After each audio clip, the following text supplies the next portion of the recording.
"You don't own this lake anymore." That's what she screamed. Vivian Caldwell, the HOA president, right in my face like I was trespassing on my own land. 35 white yachts floated where my wife's ashes were scattered 2 years ago. I'd been gone just 2 weeks, helping hurricane victims in Jamaica. When I came back, my lake 8 acres of water my family had owned since 1952 was now the Lakeside Estates Yacht Club. My deed was missing my signature forged, and somehow the entire neighborhood thought I was the problem. I stood there at sunrise, boots sinking into gravel that hadn't been there before, staring at Solar Lamp's new docks, a sign in gold lettering. The wildflowers my wife planted were gone, bulldozed into manicured grass. Even the oak tree where we carved our initials now had a concrete bench bolted underneath. It felt like they'd erased us. Vivian came striding down the dock like she owned the ocean, not just a community lake. White slacks, navy blazer, clipboard in hand. "Oh, Captain Ashford." "Perfect timing," she said, smiling like she was doing me a favor. "The HOA finalized the yacht club while you were away. We voted 8-1. Your abstention counts as agreement under our bylaws." I kept my voice level. I never agreed to anything. She shrugged. "Well, it's done now. 35 families joined. Property values are up 11%. Everyone wins.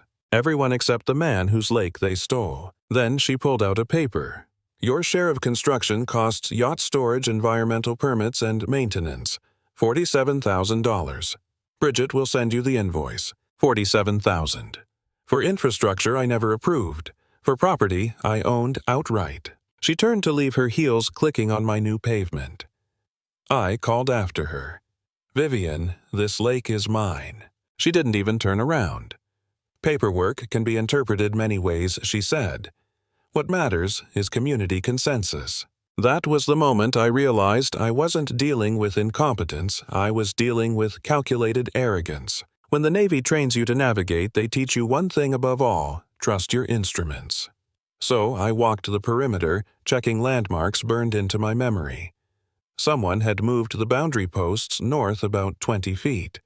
But near the eastern shore, I found something they'd missed.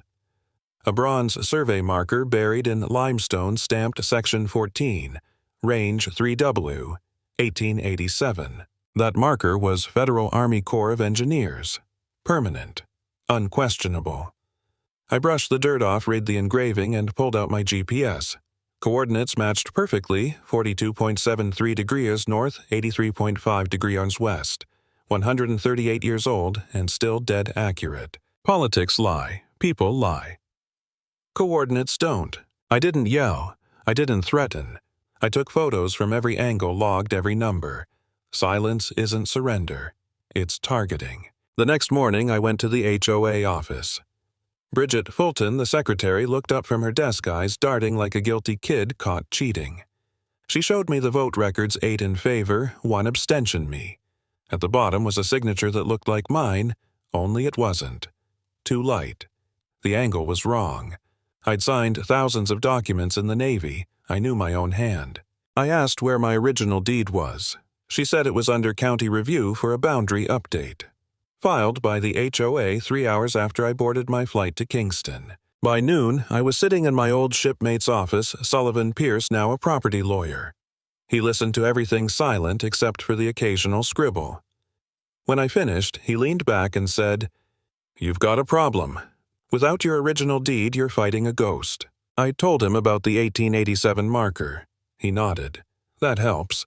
But you'll need proof the HOA knew they were falsifying. We'll need the original survey GPS verification signature analysis and any evidence they failed to notify you. You get me that, and we'll make this criminal." That night, an envelope slid through my door: invoice from Lakeside Estates, $47,000 due in 30 days. A handwritten note at the bottom. "Looking forward to your participation in our growing community. Vivian." I stared at it until the light faded. 30 days to surrender or lose everything. The next few days were hell. Neighbors ignored me at the store. I heard whispers: selfish Navy guy, couldn't move on, no family left anyway. The HOA had poisoned the well. And for a moment, I believed them. Sitting in my kitchen staring at the glowing yachts across the water, I wondered if I was being stubborn. Maybe I should just let it go. Laurel was gone. What did any of this matter? Then I saw the bronze marker again through the window, glinting in moonlight. That was real. That was truth fixed in stone, since before any of these people were born. And I remembered what Laurel used to say, "Water has memory." This lake remembered her, and I'd be damned if I let anyone rewrite that memory. So I got to work. I dug through county archives, and after 3 days a clerk handed me a cardboard tube labeled Federal Land Survey, 1887. Inside a linen map, hand-drawn, every line crisp. My lake entirely within Lot 14. Boundaries marked by iron monuments per federal standard. No ambiguity. Then I hired a licensed surveyor, a woman whose father had served with me at Norfolk. We met at the lake under a half moon. Her equipment pinged and beeped as we traced the lines. GPS confirmed it. The HOA's new boundary was 47 meters north of the true line. Every yacht, every dock sitting squarely inside my property. She looked at the data and whispered, "This isn't an error. This is fraud." I nodded. That's what I needed to hear. She wrote up a 43-page report, measurements, photos, coordinates, sealed with her license. I sent copies to Sullivan. He said, "Perfect. Now we just need to prove they never notified you." So I requested my email server logs every inbound message for September and October. Nothing. Not a single HOA notice. At the county recorder's office, the clerk confirmed there were no registered mail receipts, no proof of notice. She stamped the file, under review, notification compliance question. I had my coordinates, my survey, my proof of forgery, and now proof of violation of due process. In the Navy, we called this fire control. You gather your data, calculate your solution, and when the target's locked, you don't miss. On day 15, I filed the lawsuit. Quiet title action and emergency injunction for trespass. Defendant, Lakeside Estates, HOA. Vivian left me a voicemail that night. "You're making a terrible mistake, Captain. The community acted in good faith. Withdraw now and we'll waive $20,000 of your dues." I didn't reply. People who think they're right don't negotiate before discovery. A week later, we walked into court. Small room, just the judge, both legal teams, a few spectators. The HOA brought 3 lawyers in $1,000 suits. They looked confident. Until Sullivan started presenting. First, the 1887 Federal Survey projected on a screen. Then, the GPS report 47 meters off. Then, the photo of the bronze marker coordinates visible. Then, the signature analysis. Then, the email logs, 0 notifications. One by one, each piece clicked into place like the final locks on a watertight hatch. The judge turned to the HOA lawyer. "Do you have proof you notified Mr. Ashford before altering the boundary?" He hesitated. "We sent an email notice, Your Honor." Sullivan handed over the server logs. "Certified records show 0 messages sent to my client during that period." The judge raised an eyebrow. "Do you have the email copies?" "They were deleted during routine cleanup," he stammered. The judge leaned forward. "How convenient. Temporary restraining order granted. All yachts removed within 14 days. Lake use prohibited pending investigation, and I'm referring this to the district attorney." I didn't smile. I just exhaled. For the first time in weeks, the air felt clean. But it wasn't over. 3 weeks later, the full hearing began. Packed courtroom. Neighbors, reporters, cameras outside. The HOA hired a high-profile lawyer who argued the 1887 survey was outdated and imprecise. Said they acted in good faith improving the community. Sullivan stood calm as ever. The federal survey used bronze and iron markers embedded in bedrock. Those markers have not moved in 138 years. Satellite GPS confirms the same coordinates to within 2 centimeters. There's no interpretation here, just math. The HOA lawyer tried to object, claiming bias. The judge cut him off. "Are you suggesting GPS satellites are biased?" Quiet laughter rippled through the room. Then came the forensic document examiner. She'd worked for the FBI. Pointed out the hesitation marks, the wrong angle, the missing flourish at the end of my name. 99.7% certainty this signature is forged.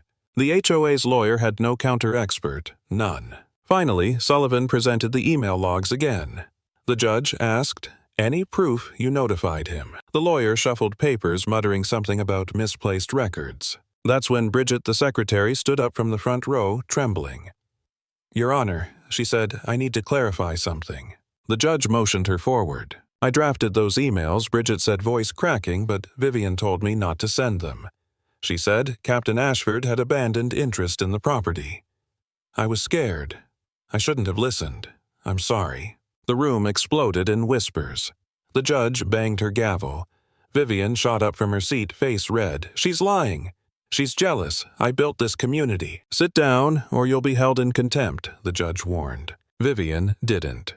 She ranted about progress, about selfish men stuck in the past, about property values. 2 bailiffs had to escort her out. When the room finally settled, the judge asked the HOA's attorney if he had any remaining evidence contradicting ours. He looked defeated. No, Your Honor. The judge sighed, removed her glasses, and delivered the ruling. The lake, all 8.2 acres, remains the sole property of Mr. Donovan Ashford, as established by the Federal Survey of 1887 and confirmed by modern GPS verification. The HOA's actions constitute trespass and fraud. The Yacht Club is hereby dissolved. All vessels to be removed within 14 days. Restitution of $47,000 to Mr. Ashford. Criminal referrals for forgery, fraud, conspiracy, and obstruction of justice are granted. Her gavel hit the bench like a gunshot. I didn't celebrate. I just stood there feeling the same stillness I used to feel in a submarine before surfacing. Pressure equalize. Silence returning. 2 days later, the first yachts began to leave. By the end of the week, the lake was empty again. Docks dismantled. Lamp posts gone. The shoreline raw, scarred, but free. Vivian Caldwell was convicted 4 months later.